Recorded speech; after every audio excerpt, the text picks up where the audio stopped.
kale njaga tubeere munange nga tulaba ku bino byenkuleetedde. Producer, nsaba munange ompeeyo ku biki bye tuleetedde abantu bange olunaku olwaleero.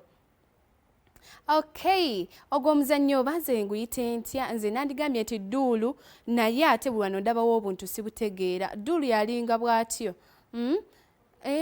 Obwo bumadoozi byakyukamu munnange. Maboozi.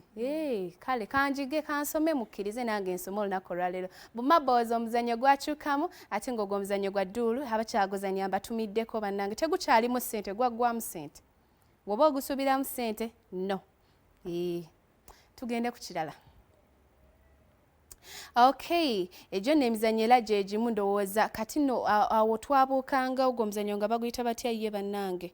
Twabuukanga obuguwa obwo naye nga munnange nzijukiramu kaki kano kabeeranga katya? Kano k'obuuka? Bannange twabuukanga omuguwa ogwo naye mwenna abakyali eyo munnange nga mufuna obudde ne mubanga emizannyo egyo mugyejjukanya ne mugizannyamuko n'abaana bammwe mukola kyamaanyi okubuuka omuguwa. Last time twakuleetera abagubuuka with entertainment bo bazinira nako amazina ag'enjawulo. Olunaku olwaleero tulaba abaana bato munnange bo bakyagibuuka era bagibuukanga nga bwe kigenda mu maaso naawe owookiraba gwena omulungi ali ate ku BBS Telefina.